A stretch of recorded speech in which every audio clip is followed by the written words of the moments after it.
Hi. രോഗങ്ങളും അപകടങ്ങളും എപ്പോൾ വേണമെങ്കിലും സംഭവിക്കുന്ന ഒന്നാണ്. അതുകൊണ്ട് തന്നെ ആരോഗ്യ ഇൻഷുറൻസിനെ സംബന്ധിച്ച് ഇന്ന് വളരെയധികം പ്രാധാന്യമുണ്ട്. കോവിഡ് എന്ന മഹാമാരി വന്നതിന് ശേഷം ഇൻഷുറൻസ് എടുക്കുന്ന വ്യക്തികളുടെ എണ്ണത്തിൽ വളരെയധികം വർധനവ് വന്നിട്ടുണ്ട്.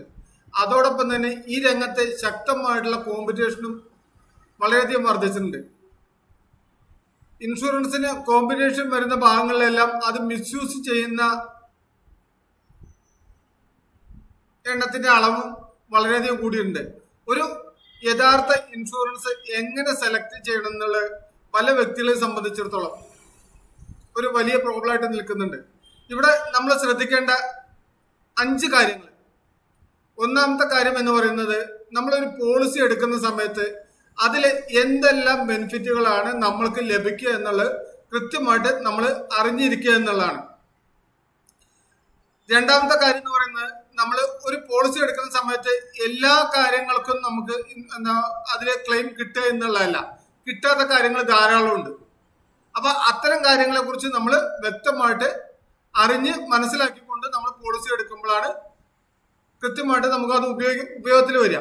ഇനി മൂന്നാമത്തെ കാര്യം എന്ന് പറഞ്ഞു കഴിഞ്ഞാൽ, നമുക്കറിയാം മെഡിക്കൽ ഇൻഷുറൻസ് എടുക്കുന്നതിന്റെ പൂർണ്ണമായിട്ടുള്ള ആവശ്യം എന്ന് പറയുന്നത് വരുന്ന സാമ്പത്തിക നഷ്ടം നികത്തിയെടുക്കുക എന്നുള്ളതാണ്. അപ്പൊ അവിടെ ക്യാഷ്ലെസ് സൗകര്യങ്ങൾ ഉള്ള ഹോസ്പിറ്റലിലാണ് നമുക്ക് ട്രീറ്റ്മെന്റ് കിട്ടുന്നുണ്ടെങ്കിൽ ഒരു അഡ്മിറ്റ് ആകുന്ന സമയത്ത് നമുക്ക് പൈസ ഉണ്ടാക്കാൻ വേണ്ടിയിട്ട് ഓടേണ്ട ആവശ്യം അവിടെ ഒഴിവായി കിട്ടുകയാണ്. അപ്പോൾ നെറ്റ്വർക്ക് ഹോസ്പിറ്റലിന്റെ എണ്ണം ഏറ്റവും കൂടുതൽ ഉള്ള ഹോസ്പിറ്റലുകളുടെ എണ്ണം നോക്കിയിട്ട്, അല്ലെങ്കിൽ അങ്ങനത്തെ ഇൻഷുറൻസ് നോക്കിയിട്ട് നമ്മൾ തിരഞ്ഞെടുക്കുക എന്നുള്ളതാണ് നമ്മൾ അതിൽ ശ്രദ്ധിക്കാനുള്ളത്. ഇനി നാലാമത്തെ കാര്യം എന്നുള്ളത്, നമുക്ക് ഹോസ്പിറ്റലില് ക്യാഷ്ലെസ് സൗകര്യം കിട്ടുമ്പോൾ തന്നെ അതിന് മുന്നോടിയായിട്ട് വരുന്ന കാര്യങ്ങൾ, അതിൽ ഡിസ്ചാർജ് ആയതിനു ശേഷം വരുന്ന കാര്യങ്ങൾ, അതായത് പ്രീ പോസ്റ്റ് ഹോസ്പിറ്റലൈസേഷൻ കാര്യങ്ങൾക്ക് നമുക്ക് ഈ പോളിസികളിൽ ബെനിഫിറ്റുകൾ കിട്ടുമോ എന്നുള്ളത് നമ്മൾ അറിഞ്ഞിരിക്കണം. അതോടൊപ്പം നമ്മൾ ശ്രദ്ധിക്കേണ്ട ഒരു കാര്യം, അഡീഷണൽ ആയിട്ട് എന്തെല്ലാം കാര്യങ്ങൾക്കാണ് നമുക്ക് ഇതിൽ കിട്ടുക. അഡ്മിറ്റ് ആയിട്ട് ഡിസ്ചാർജ് ആയിട്ട് വരുന്നതിനേക്കാൾ കൂടുതലായിട്ട് അഡീഷണൽ ബെനിഫിറ്റുകൾ നമുക്ക് ഏതെല്ലാം കാര്യങ്ങൾക്ക് കിട്ടുന്നു. അതോടൊപ്പം നമ്മൾ അഞ്ചാമത്തെ കാര്യം ശ്രദ്ധിക്കേണ്ടത്, ശരിയായിട്ടുള്ള ഇൻഷുറൻസ് എങ്ങനെ നമുക്ക് തിരഞ്ഞെടുക്കാം. അതായത് 31ഓളം കമ്പനികൾ ഏകദേശം നമ്മുടെ നാട്ടിൽ നിന്ന് ലൈവായിട്ട് ഇൻഷുറൻസ് കൊടുക്കുന്നുണ്ട്. പല മേഖലകളിൽ കൂടെ കൊടുക്കുന്നുണ്ട്, ഓൺലൈനായിട്ട് കൊടുക്കുന്നുണ്ട്, ബാങ്കുകളിൽ കൂടെ കൊടുക്കുന്നുണ്ട്, അഡ്വൈസർമാർ മുഖാന്തരം നമ്മൾ എടുക്കുന്നുണ്ട്. ഇവിടെയൊക്കെ നമ്മൾ ഒരു കാര്യം ശ്രദ്ധിക്കണം, സർവീസ് ഓറിയന്റഡ് ആയിട്ടുള്ള ഒരു പ്രവർത്തനമാണ് ആരോഗ്യ ഇൻഷുറൻസ് എന്ന് പറയുമ്പോൾ.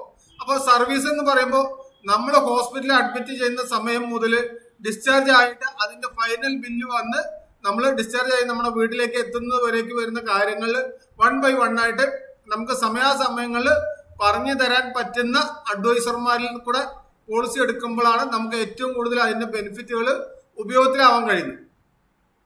അതല്ലെങ്കിൽ എന്താണ് സംഭവിക്കുന്നതെന്ന് വെച്ച് കഴിഞ്ഞാൽ, നമുക്ക് പല മേഖലകളിൽ നിന്ന് എടുക്കാമെന്ന് ഞാൻ പറഞ്ഞു.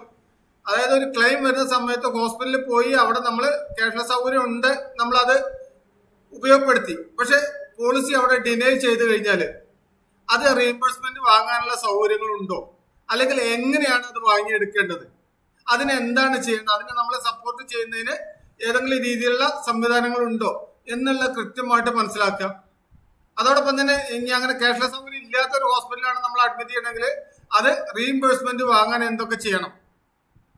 കാരണം പലരും ബാങ്കുകളിൽ നിന്ന് അല്ലെങ്കിൽ മറ്റ് സ്ഥാപനങ്ങളിലൊക്കെ എടുക്കുന്ന സമയത്ത് അവര് കേരളത്തിലെ അല്ലെങ്കിൽ ഇന്ത്യയിലോ ഏതെങ്കിലും ഒരു ബ്രാഞ്ചിലെ ഈ സ്ഥാപനമായിട്ടായിരിക്കാം നമ്മൾ ലിങ്ക് ആയിട്ടുണ്ടായിരിക്കാം. നമ്മളൊരു ക്യാഷ്ലെസിന്റെ ഭാഗത്തേക്ക് വരുന്ന സമയത്ത് നമുക്കത് ഓക്കെ. പക്ഷെ റീഇംബേഴ്സ്മെന്റിന്റെ ഭാഗത്തേക്ക് വരുന്ന സമയത്ത് നമുക്ക് എങ്ങനെയാണ് അതിന്റെ പേപ്പേഴ്സ് നമുക്ക് കിട്ടുന്നത്, എന്തെല്ലാം പേപ്പറുകളാണ് നമ്മൾ അതിൽ ഉണ്ടാക്കി കൊടുക്കേണ്ടത്, ആ ബില്ലുകൾ കാര്യങ്ങളൊക്കെ സമയാസമയങ്ങളിൽ ഉണ്ടാക്കി നമ്മൾ അതിനു വേണ്ടി ഒരുപാട് എഫർട്ട് എടുക്കേണ്ട ആവശ്യം വരാത്ത രീതിയിൽ നമുക്കത് റെഡിയാക്കി എടുക്കണം. അപ്പൊ അതിന് നിങ്ങളെ ഏത് രീതിയിലെല്ലാം സഹായിക്കാൻ പറ്റും എന്നുള്ള രീതിയിലുള്ള കാര്യങ്ങളെ കുറിച്ച് വിശദമായിട്ട് പറഞ്ഞു തരുന്നതിന് താഴെ കാണുന്ന എന്റെ നമ്പറിൽ നിങ്ങൾക്ക് ഫോളോ ചെയ്യാം, അല്ലെങ്കിൽ എന്റെ നമ്പറിൽ കോൺടാക്ട് ചെയ്യാം. അങ്ങനെ കോൺടാക്ട് ചെയ്യുന്ന വ്യക്തികൾക്ക് ഫ്രീ ആയിട്ട് തന്നെ നമ്മൾ ഈ മെഡിക്കൽ ഇൻഷുറൻസുമായിട്ട് ബന്ധപ്പെടുന്ന എല്ലാ കാര്യങ്ങളെ കുറിച്ചും വിശദമായിട്ട് പറഞ്ഞു തരുന്നതായിരിക്കും. Thank you.